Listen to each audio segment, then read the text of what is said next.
말씀 전하겠습니다. 오늘 사도행전 8장에는 크게 두 가지 내용이 기록이 되어 있습니다. 하나는 교회가 박해를 받았다는 것이고, 두 번째는 그 교회에 대한 박해로 인해서 성도들이 여기저기 사방으로 흩어졌고, 그 가운데 이제 빌립이라는 사람이 사마리아 성에 내려가서 복음을 전했고, 거기에서 사람들이 말씀을 받았던 것, 그리고 에디오피아의 내시 간다게, 에디오피아 여왕 간다게의 국고를 맡은 내시를 만나서 빌립이 전도해서 그가 주를 믿게 되었다는 내용이 기록이 되어 있습니다. 자, 당시 교회에 대한 박해로 인해서 예수님께서 말씀하신 대로 온 유대와 사마리아 땅끝까지라고 말씀하신 바와 같이 먼저 유대와 사마리아에 이러한 일련의 과정들을 통해서 복음이 전파되기 시작을 했고요. 그 다음에 나중에는 결국 이제 사울이라는 사람을 하나님께서 불러내셔서 이제 바울이 되죠. 이제 사도 바울로 이제 변화가 돼서 그로 인해서 이제 전 세계 땅 끝까지 복음이 전파되는 이제 시작이 이루어지게 됩니다. 자, 이 모든 이제 시작점에 스데반의 순교가 있었고, 이어진 교회에 대한 박해로 인해서 예루살렘에 있던 성도들이 다 흩어지게 됐는데, 그 중에 빌립이라는 사람이 사마리아 성에 내려가서 복음을 전했습니다. 자, 지난주에 말씀드린 것처럼 이 사마리아인들은 유대인들하고 아주 적대적인 관계예요. 아주 원수지간입니다. 서로 상종도 하지 않고, 그러니까 유대인들이 사마리아 성에 들어가는 것 자체가 상당히 꺼려진 일이었고, 사마리아인들도 환영하지 않았었죠. 자, 그런데 이 사마리아 성에 들어가서 이 유대인이 말을 할 때 사마리아 사람들이 그 말을 들었다는 거예요. 우리는 단순히 빌립이라는 사람이 사마리아 성에 들어가서 복음을 전하니까 그 사람을 믿었다 이렇게 생각할 게 아니고, 그 당시의 상황과 배경을 이해할 필요가 있는 거죠. 예를 들어서 우리나라가 그 일본 사람들하고 사실 앙숙지간이잖아요. 우리나라 사람이 일본에 가가지고 무슨 말을 하면 사람들이 말을 들을까요? 안 들을까요? 안 듣죠. 우리 삼성이라든지 현대차라든지 우리나라 대기업 세계에서 여러 나라에서 좋은 성과를 거두고 있지만 일본은 무덤이라고 하잖아요. 그만큼 배척을 당하고 있고 무시를 당하고 있습니다. 예를 들면 그렇죠. 그런 사마리아 성에 들어가서 빌립이라는 유대인이 복음을 전하는데 그 사마리아 사람들이 그 말을 받더라 그 말이죠. 아주 대단히 놀라운 기적과 같은 일입니다. 그들이 하나님의 말씀을 받고 이제 하나님께로 돌아오게 되는 일들이 벌어지게 되는 겁니다. 마음이 돌같이 굳어져 있던 그들이 전도하는 빌립의 말을 들었다는 이 사실은 곧 성령께서 그 가운데 역사하셨다는 것 이외에는 달리 설명할 길이 없습니다. 인간적으로 상상하기 어려운 일이 벌어진 거죠. 그래서 빌립이 전하는 말씀을 듣고 빌립이 행하는 표적도 보고 더러운 귀신들이 떠나가고 온갖 병자들이 고침을 받은 것으로 인해서 그 성에 큰 기쁨이 있었다라고 했습니다. 자, 원래 이 사도들도 유대인들이었기 때문에 사마리아인들에 대해서 적대적이었어요. 그래서 예수님 당시에 제자들과 함께 예수님께서 사마리아 성에 들어갔을 때에 사마리아 사람들이 예수님을 이거 영접합니까? 안 합니까? 영접 안 하고 배척을 했죠. 그럴 때 야고보와 요한이 뭐라고 그랬죠? 우리가 하늘로부터 불이 내려서 이것들을 다 살라버리라고 말할까요? 그렇게 할까요? 그 정도로 이 사마리아인들이 적대적인 마음을 갖고 있던 것이 바로 사도들이었습니다. 이해가 되시죠? 이 사람들이 어떤 사람이었고 어떤 관계 속에 있었는지, 근데 그런 사람들이 어떻게 변화가 됐느냐라는 거예요. 빌립이 사마리아 성에 들어가가지고 그래서 복음을 전하는 것도 놀라운 일이었고, 또 그 말씀을 받은 것도 대단히 놀라운 일이었고, 또 그런 하나님의 말씀을 받았다는 소식이, 이 놀라운 소식을 전해 들은 예루살렘 교회에서 사도들을 대표해서 베드로와 요한을 거기에 파송을 해서 사실을 확인을 하고, 또 그들이 아직 성령을 받은 일이 없다는 것을 확인하면서 거기서 그들에게 성령 받기를 위해서 간절하게 기도하고 그들을 안수했다라는 거예요. 그건 제가 살폈던 내용이에요. 지지난주에. 이처럼 사도들도 복음으로 인해서 그렇게 완전히 변화된 사람들이 되었고, 사마리아인들도 그들에게도 하나님의 말씀이 전파되어지고 그 말씀을 듣고 마음으로 받고 그 하는 모든 일들에 성령께서 감화하시고 깨닫게 하시고 역사하셨던 이런 일들이 있었던 것입니다. 자, 그런데 오늘 본문 보면은 우리가 앞부분 우리가 읽지 않았습니다만은 이 사람들이 가지고 있는 그런 종교성, 이들이 가지고 있는 물론 아직까지 이들은 잘 아직 모르는 그런 아주 저급한 수준에 있었던 것이긴 하지만은 이들이 갖고 있는 종교적인 그 습성들이 얼마나 낮았는가라는 것을 우리가 확인해 볼 수가 있는데, 자, 사도행전 8장 6절로 11절 말씀 보십시다. 무리가 빌립의 말도 듣고 행하는 표적도 보고 한 마음으로 그가 하는 말을 따르더라. 많은 사람에게 붙었던 더러운 귀신들이 크게 소리를 지르며 나가고 또 많은 중풍병자와 못 걷는 사람이 나으니 그 성에 큰 기쁨이 있더라. 그 성에 시몬이라는 사람이 전부터 있어 마술을 행하여 사마리아 백성을 놀라게 하며 자칭 큰 자라 하니 낮은 사람부터 높은 사람까지 다 따르며 이르되 이 사람은 크다 일컫는 하나님의 능력이라 하더라. 오랫동안 그 마술에 놀랐으므로 그들이 따르더니. 자, 여기 보면은 먼저는 빌립이 전하는 말씀과 표적, 또 귀신이 쫓겨나가는 것, 병 고치는 이런 여러 가지 능력적인 일들이 나타나는 것을 보고 사람들이 어떻게 했다고 그래요? 빌립의 말을 따랐다는 거예요. 빌립의 말을 따랐어요. 근데 곧바로 뒤에 나오는 표현이 어떤 것입니까? 이 시몬이라는 사람을 또 따르게 됩니다. 그 뒤에 곧바로. 그러니까 사람들이 무엇이 진리이고 무엇이 성경이, 즉 하나님께서 사람들에게 원하시는 것인지 잘 분별을 못해요. 나타나 보이는 어떤 현상적인 것들, 능력적인 것들, 그런 것이 있으면은 우하고 몰려간다. 이 시몬이라는 사람이 등장한 이후로 이제 역사 속에서 이제 시몬이라는 단어가 등장을 해요. 시몬이. 이게 뭐냐면 성직 매매입니다. 시몬이라는 뜻이 성직 매매예요.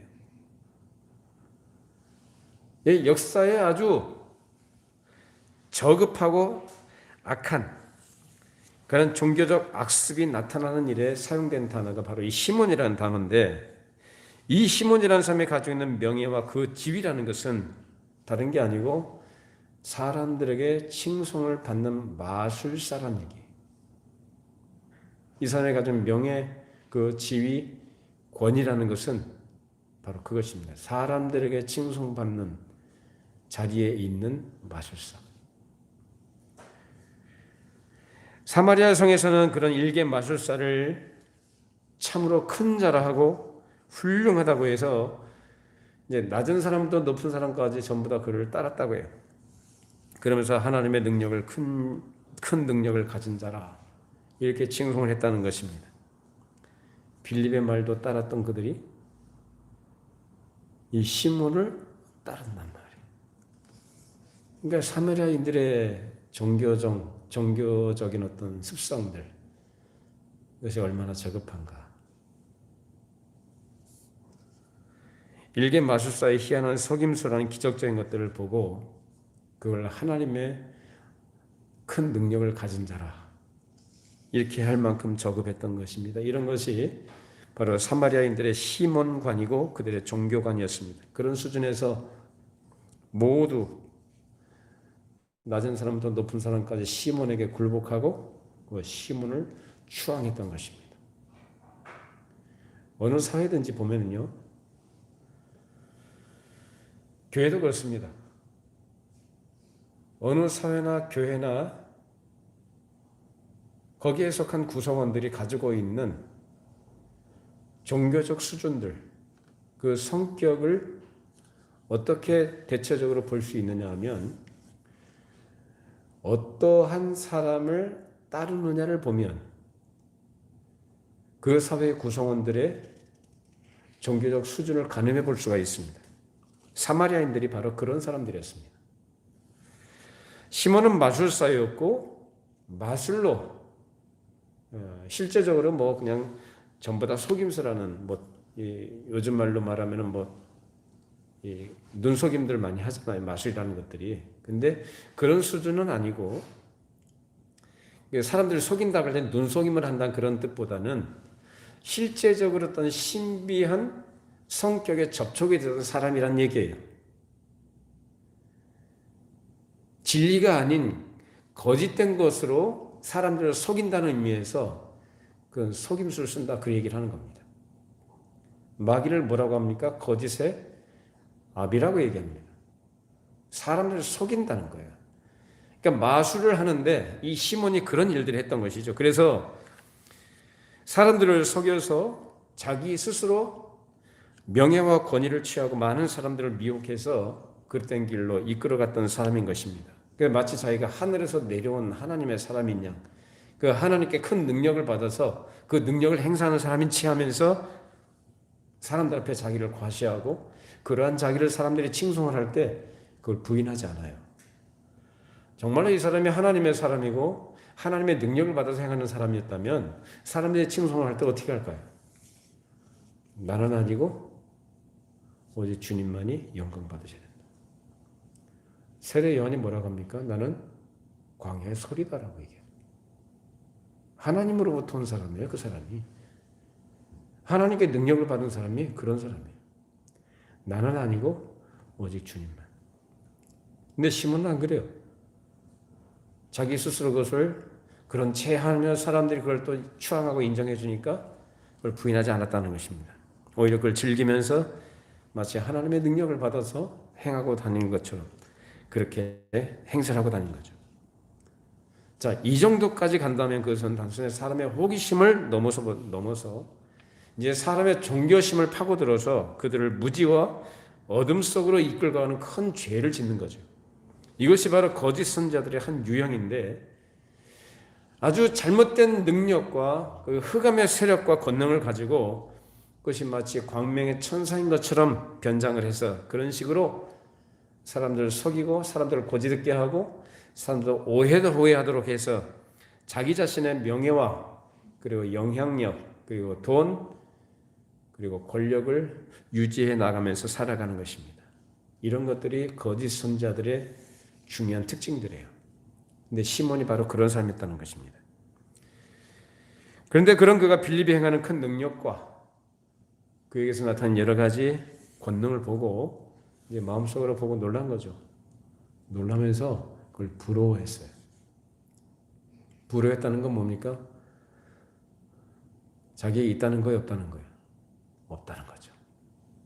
그러니까 빌립이 행하는 빌립을 통해서 하나님께서 역사하시는 이런 성령의 역사하시는 이러한 여러 현상들과 나타난 능력적인 것들을 보고 자기가 행하는 것들은 거기에 훨씬 미치지 못하니까 비교해 보니까 야, 나는 될 게 아니구나. 나도 저거 하고 싶다라고 한 거예요. 자, 먼저 한번 보십시다. 사도행전 8장 12절 13절 빌립이 하나님 나라와 및 예수 그리스도의 이름에 관하여 전도함을 그들이 믿고 남녀가 다 세례를 받으니 시몬도 믿고 세례를 받은 후에 전심으로 빌립을 따라다니며 그 나타나는 표적과 큰 능력을 보고 놀라니라. 자, 빌립이 얘기했던 것은 뭐였습니까? 하나님 나라와 예수 그리스도의 이름. 다시 말하면 복음입니다.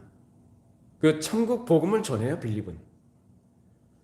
거기에 수반된 여러 가지 현상적인 것들, 능력적인 것들, 표적들, 기적들은 뭡니까? 우리가 늘 얘기합니다만 표적이나 기적이나 어떤 희한한 현상들이 이제 어떤 현상이 나타난 일들은 그 자체가 목적이 아닙니다. 하나님 나라와 예수 그리스도를 증거하기 위해서 필요한 때에 하나님께서 하시는 일들인 줄로 믿습니다. 그 이상도 그 이하도 아니에요. 근데 사람들은 자꾸 어디에 관심을 가지냐면 그 나타나 보여주는 것들이 현상에 마음을 두고 그게 끌려간단 말이에요. 여러 사람이 그랬습니다만 시몬은 그런 사람들 대표격으로 오늘 등장한 거예요. 그래서 뭘 받았다 그래요? 세례 받았어요. 세례 받고 전심으로 누굴 따랐다고요? 빌립을 따라다녔대요. 왜 따라다녔을까요? 자기도 그렇게 하고 싶어서. 그래서 마치 우리 뭐 보통 보면은 아주 훌륭하고 그 위대한 어떤 스승이 있으면 그걸 존경하고 흠모하는 사람들이 그 따라가죠. 배우고 싶어하고 본받고 싶어하고 그래서 막 따라갑니다. 그런 것처럼 시몬이 빌립이 전했던 하나님 나라 복음에 관심을 가진 게 아니고 무엇에 관심을 가집니까? 빌립을 통해서 일하시는 성령의 역사하심과 그 능력적인 것들, 이런 것들을 보고 나도 저렇게 한번 하고 싶다. 이전에 많은 사람들이 자기를 따르고 존경하고 추앙하고 칭송했던 그 영광에 취했던 그가 더 큰 욕심을 가지는 거죠. 이제 누구 이름을 빌어서?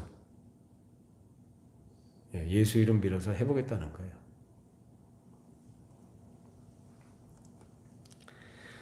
자, 이렇게 세례를 받고 소위 기독교로 개종한 다음에 빌립을 따라다니면서 빌립이 하는 것을 보고 마음속으로 놀라 큰 관심을 갖게 된 것입니다. 이제 그런 가운데서 이 빌립이 그런 큰 능력적인 일들을 행한다는 소식을 예루살렘에 있는 사도들이 듣고 나서 그 위험하고 열악한 환경 속에서 두 사도를 파송을 해서 이제 베드로와 요한이 사마리아로 내려오게 된 것입니다. 그 두 사도가 와서 사마리아인들에게 성령 받기를 기도하고 안수했을 때에 성령께서 내려오셨고 그들이 성령을 받게 됐다는 거예요. 자, 여기서 성령 받는다는 것은 여러분들이 좀 구분을 하셔야 돼요. 빌립이 전도했을 때 말씀을 전할 때에 사마리아 사람들이 그 말씀을 듣고 그 말씀을 마음으로 받고 하나님께 돌아왔다라는 것은 누구의 역사입니까? 이미 먼저 있던 그런 성령의 거듭나게 하시는 은혜의 역사가 있었던 겁니다. 근데 아직까지 성령 내리신 일이 없다. 이 표현은 뭐냐면 오순절에 아주 성령께서 특이하게 능력적인 것으로 임하셨던 그 사건과 같은 성격의 성령 내리심을 얘기하는 겁니다. 이해가 되시나요? 그걸 여러분들이 구분하셔야 됩니다.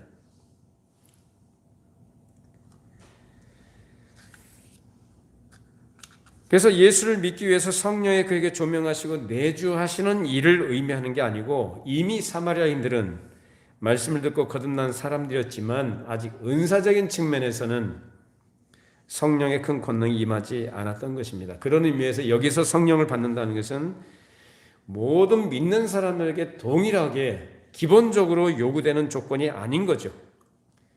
사람이 성령의 감화와 조명과 인도하심을 받지 않고서는 복음을 받아들일 수도 없고 복음을 믿을 수도 없으며 중생할 수가 없고 그 이후로 또 성화가 이루어질 수가 없는 것입니다. 이것은 모든 믿는 사람들에게 요구되는 기본적인 일들이죠.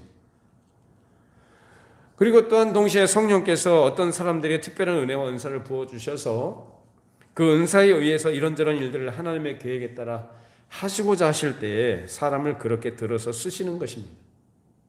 그런데 하나님께서 기쁘게 여기신 그런 계획과 경륜 하에서 이루어진다는 사실을 무시하고 사람이 자기 생각과 자기 소원과 자기 열심과 자기 욕심을 가지고 덮어놓고 기도만 하면 하나님의 능력과 권능이 임한다는 식의 생각은 아주 잘못된 겁니다. 그래서 옛날에 이런 일들이 많이 있었어요. 요즘에도 그런 사람이 있는지 모르겠는데 아마 형태적인 것은 좀 바뀌었는지 몰라도 그 속에 가지고 있는 욕구는 아마 같을 겁니다. 성격상. 뭐 어떤 간절함이라는 그런 의미에서 우리가 충분히 이해할 수 있는 내용들이지만은 어떤 종교적 성격의 어떤 그 행위들, 예를 들어서 산에 가서 며칠 굶고 기도한다든지 뭐 소나무 뿌리를 뽑을 정도로 그렇게 능력적인 기도를 한다든지 이런 걸 통해서 뭔가 좀 이뤄보고 싶고 뭔가 좀 되고자 하는 어떤 경제에 이르고자 하는 이러한 일들이 있었습니다. 그렇게 해서 능력을 받는다. 우리가 기도하는 것은 정말 중요한 일이고 하나님 앞에 간절하게 믿음으로 해야 됩니다. 그리고 하나님께서는 그런 기도 가운데 당신의 뜻에 합한 기도를 기쁘게 들으시고 응답하시는 줄로 믿습니다. 그런데 사람이 말이죠. 자기 가지고 있는 종교성, 종교적 욕심을 자기가 어떤 것을 종교적 만족을 추구하는 차원에서 행하는, 그래서 그 능력적인 것을 바꾸지 시도하는 이 모든 것들은 잘못된 것들입니다. 중요한 건요, 여러분 오늘 말씀이 중요한 걸 얘기합니다. 시몬이 가지고 있는 종교관이라는 것이 어떤 성격이었고, 성경에서 가르치는 하나님께서 우리에게 원하시는, 또 우리가 마땅히 가져야 될 기독교 신앙의 본질적인 것이 뭐냐? 여러분, 기본에 충실하면 튼튼합니다. 기본에 충실하면 안전합니다. 기본에 충실하면 거기서 건전하게 성장해 갑니다. 그런 본질적인 것이 도외시되고 무시가 되고 관심을 두지 않고 그 외의 것들에 지엽적이고 부차적인 것들에 관심을 가지고 그런 것들이 전부인 것처럼 추구하게 되면 아주 잘못된 길로 들어서게 돼요.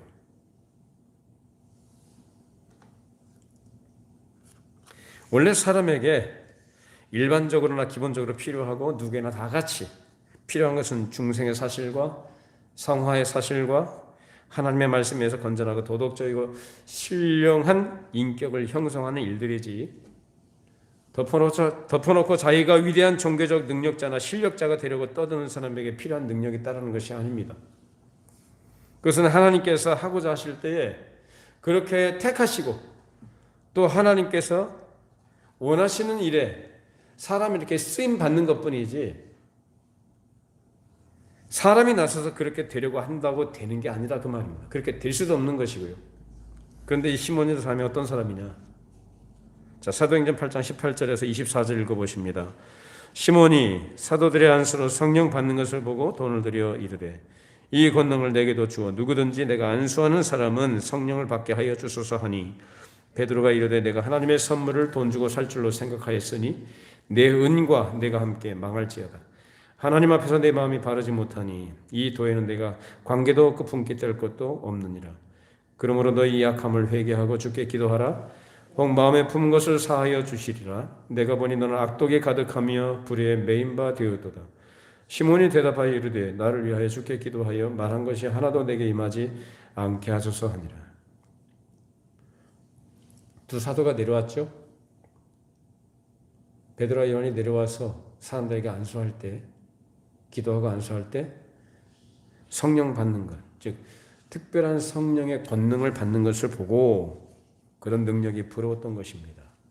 그래서 뭘 드린다고 그래요? 돈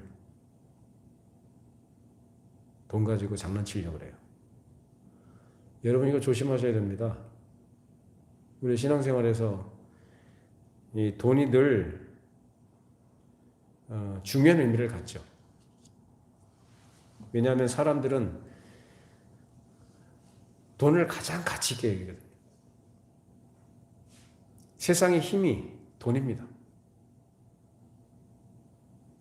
근데 그걸 어디에도 쓰려고 하냐면은 하나님과 관계된 일에도 이 돈을 쓰려고 그래요.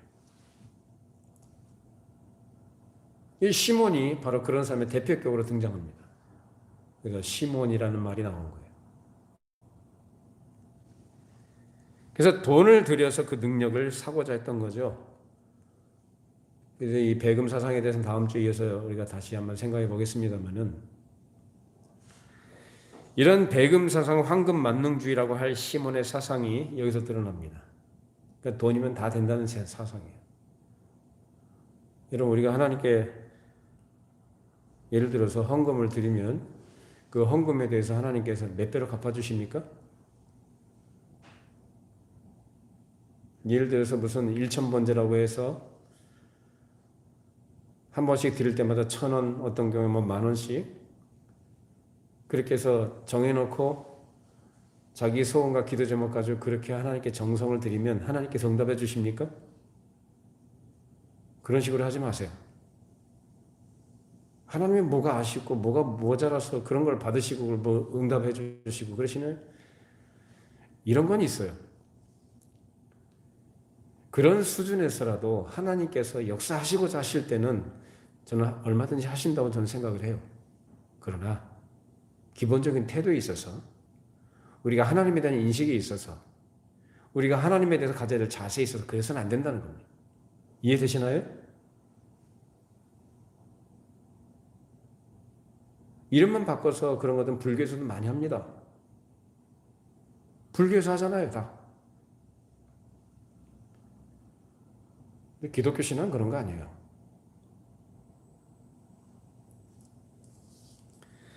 이런 시몬에게 베드로가 아주 큰 책망을 하는데 내가 하나님의 선물을 돈으로 살 줄로 생각했느냐? 네가 도대체 하나님을 어떻게 알고 있길래 이런 돈을 가지고 하나님의 선물을 돈으로 살려고 하느냐라는 거. 하나님의 선물이에요, 선물. 하나님께서 기쁘신 뜻 안에서 주시고자 하는 자에게 주시는 거거든요. 근데 그걸 가지고 돈 가지고 살려고 해. 거룩한 걸 돈을 가지고 살려고 그래요. 내 은과 함께 망해버려라.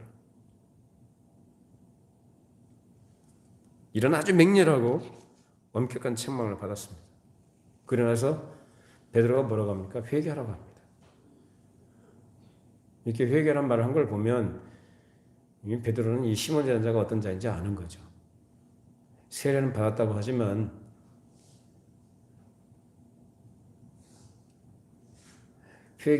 세례를 받을 때 회개한 사람이 아니란 얘기예요. 그 속은 전혀 안 바뀌고 껍데기만 세례 교인이 된 것이고 세례 교인 행세한 거예요. 위선자로 산 거죠. 그런 그에게 베드로가 회개라고 했지만 회개하진 않고 자기에게 어떤 불이익과 손해가 두려워서 자기를 위해서 기도해달라고 요청을 합니다. 성경에 등장하는 위선자들이 여러 나오죠. 바로 왕도 뭐라고 했어요? 모세에게 재앙이 닥치니까 나를 위해 기도해달라고 합니다.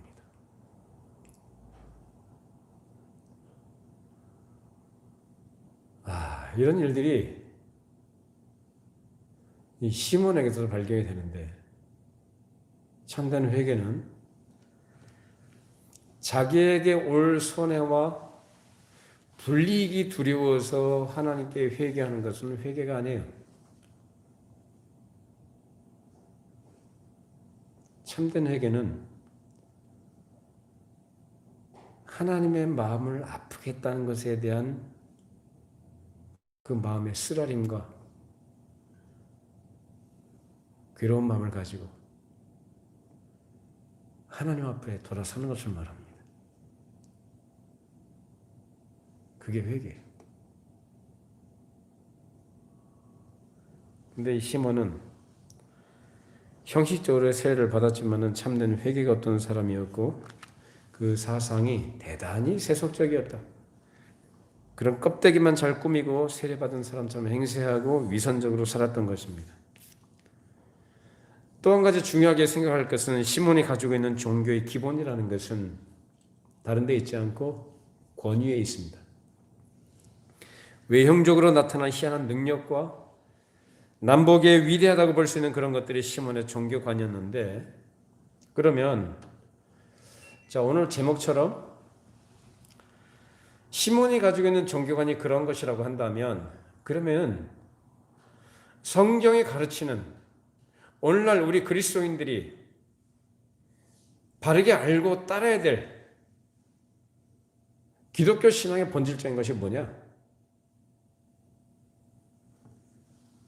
기독교 신앙의 가장 크고 중요한 문제는 새로운 생명이 그에게 있고 그 생명이 생명인 것을 그의 인격을 통해서 나타나는 새 사람이 가장 중요한 문제인 겁니다. 그 사람이 능력을 행하거나 무슨 복을 받았다거나 무슨 뭘 일이 하는 것들이 다 형통하다거나 그런 것으로 증명되는 게 아니고 무엇으로요? 성령께서 거듭나게 하시는 은혜의 역사와 그 안에 서로에 심겨진 그 새 생명이라는 것이 생명으로서, 새 사람의 생명으로서 그 인격을 통해서 나타나야 하는 것이 중요하다는 거예요. 참으로 훌륭한 신앙을 가진 증거라는 것은 병을 고치는 능력적인 것을 말하지도 않고 어떤 희한하고 신비한 일을 행하는 것에 있지 않고 그 사람 자신이 도덕적으로 고결한 사람이 되는 데 있습니다. 여기서 말하는 도덕적으로 고결하다는 것은 단순히 사람이 보기에 그리고 인간적인 윤리관계 속에서의 우수성만을 말하는 것이 아니고 그 사람이 하나님을 알아서 자신이 하나님의 피조물이요 하나님의 자녀로서 하나님의 자녀답게 아버지 되신 하나님께 먼저 어떻게 올바로 섬기느냐 하는 그 문제가 가장 중요한 겁니다. 이처럼 하나님의 자녀로서의 도덕적 의식이 먼저 강하게 그 사람에게 나타난 동시에 이제는 그런 사람이라면 사람에게 어떻게 대하느냐 하는 것으로 나타납니다. 기도 많이 한 사람은 그리고 성경을 많이 아는 사람은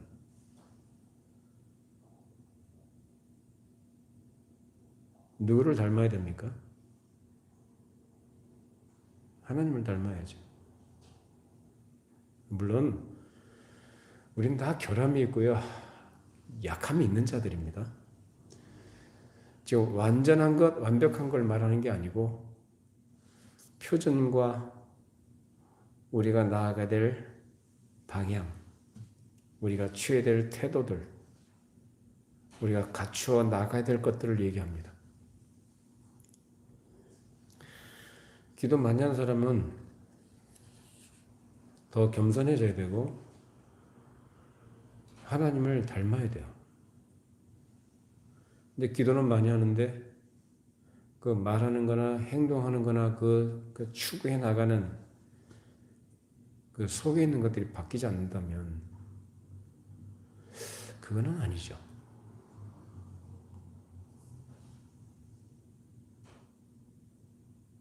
네요. 의외로 그런 사람이 참 많습니다.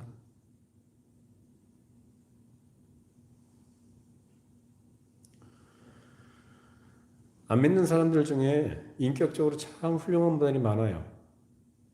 나름대로 도덕적으로, 윤리적으로 깨끗하게 하려고 애를 쓰고 정말 훌륭하게 사는 분들이 많이 있습니다. 근데 반면에 믿는 사람들 중에는 그 안 믿는 사람 기준에도 못 미치는 그러한 태도를 갖고 살아가는 사람들이 적지 않아요. 역설적인 얘기인데 안 믿는 사람들이 그렇게 도덕적으로 그렇게 성실하게 인격적으로 그렇게 바르게 살려고 하는 사람들은 전도하면 잘 안 들어요. 전도하면 잘 안 들어요. 왜 그럴까요? 나 이 정도면 됐어. 나만큼만 해. 이런 마음이 있기 때문에 복음을 안 들어요. 바리새인이죠. 자기가 죄인이라는 걸 인정 안 하는 거예요. 또 한편은 믿는 사람들 중에서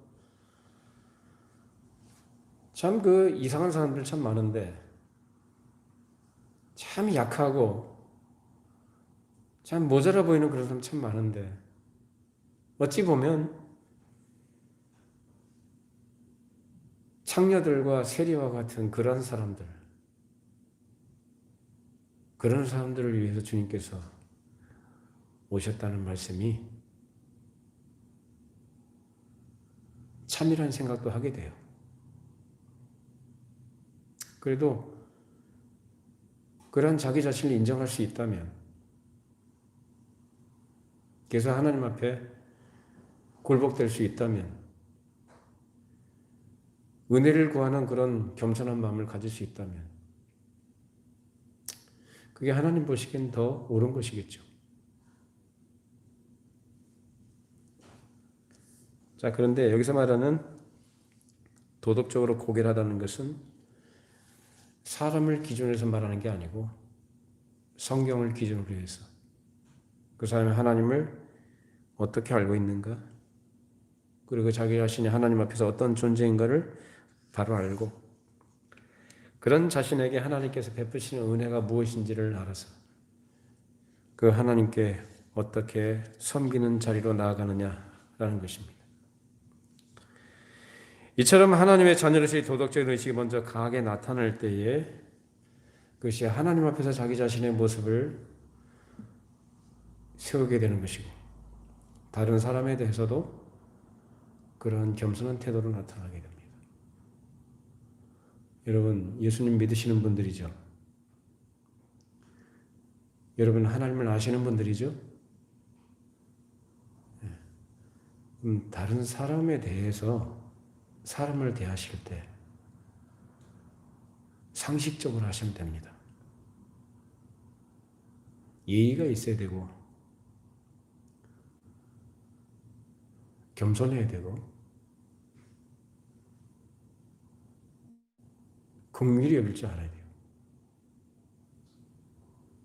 저를 비롯해서 여러분 모두에게 그러한 성령님의 특별하신 은혜와 역사가 있기를 바랍니다.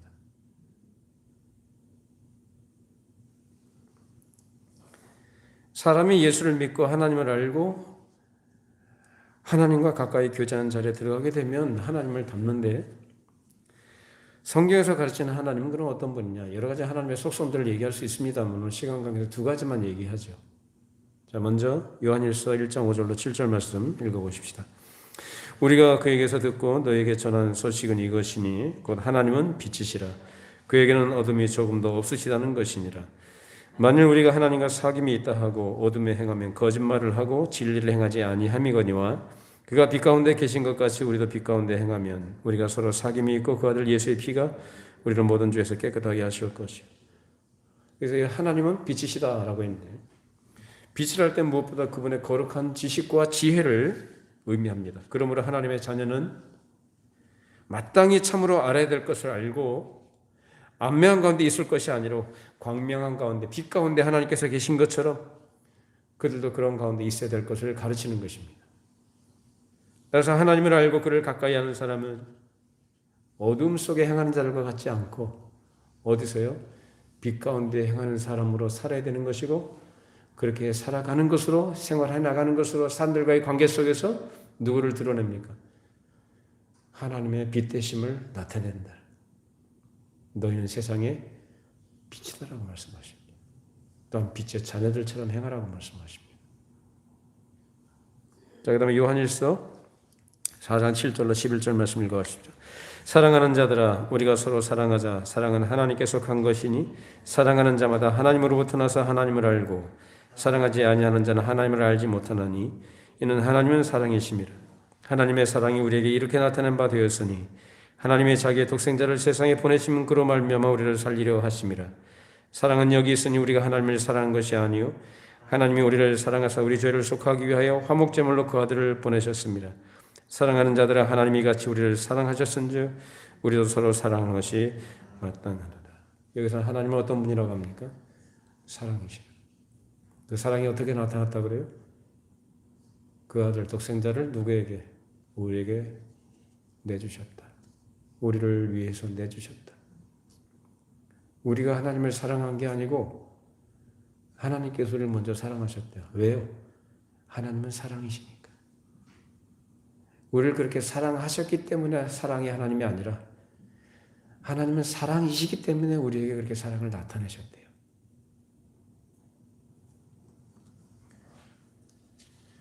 이처럼 사랑이라는 것은 하나님만 가지고 있는 최고의 덕성인데 그렇기 때문에 하나님을 아는 사람은 그것을 표준으로 하고 그것을 지향하고 나아가는 거룩한 덕성을 가진 사람이어야 되는 것이고 그런 사람이 하나님의 자녀요. 거룩한 빛을 가지는 것으로 인해서 그 빛에 의해서 자기가 마땅히 알아야 될 것을 알고 있다는 사실이 중요하다는 겁니다. 그런 것 없이 능력을 행하네, 신비한 일을 행하네, 이거 다 쓸데없는 것들이에요. 그런 것도 원하고 그런 것들을 귀하게 여기고 그것을 중요하게 여기는 것 자세는 기독교 신앙의 본질이 뭔지를 모르는 사람들이에요. 이런 빛에 의해서 자기가 마땅히 알아야 될 것을 알고 있는 동시에 그것은 곧 하나님은 누구신가라는 동시에 나는 왜 살아가야 되느냐? 여러분 세상에 왜 사십니까? 인생을 왜 사십니까? 여러분 무엇을 위해서 사십니까?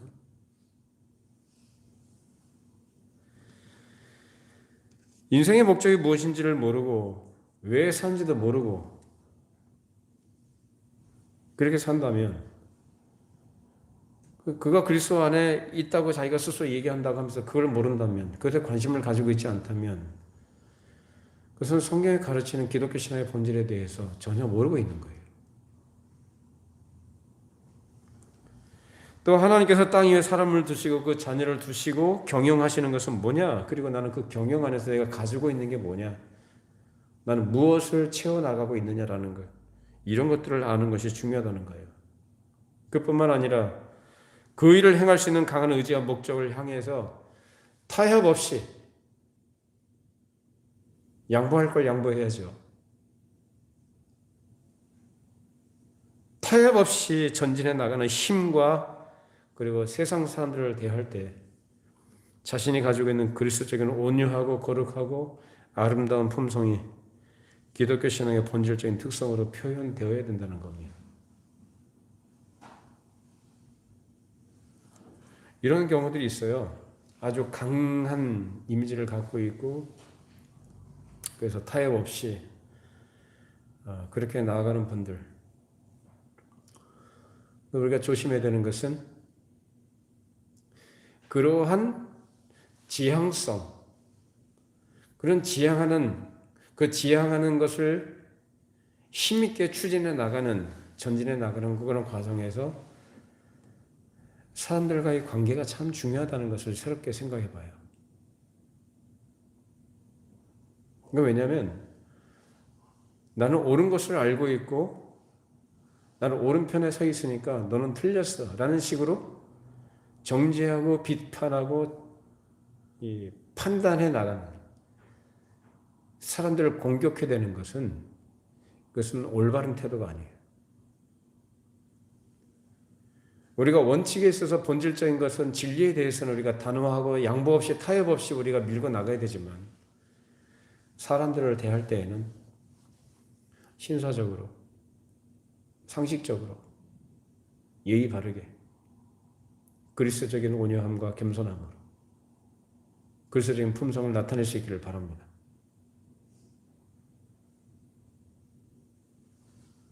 이렇게 사람이 하나님을 참으로 믿고 의지했다면 그로 인해서 성령께 자신의 모든 것을 맡겨서 그 역사하심과 감화와 인도와 힘주심으로 거룩한 그리스도 품성이 발휘되도록 하는 것이 그 사람의 실력이고 참된 능력인 것이지 무슨 희한하게 이상한 기적적인 일을 행하는 것 능력을 행하는 것이 중요한 것이 아니라고 말입니다. 그런 일들은 하나님께서 하시고자 하실 때 그분의 필요에 따라서 하나님의 계획에 의해서 쓰시고자 하실 때 쓰임 받는 것뿐이지 사람이 나서서 할 수 있는 것도 아니고 그런 욕심으로 해서도 안 될 일인 것입니다.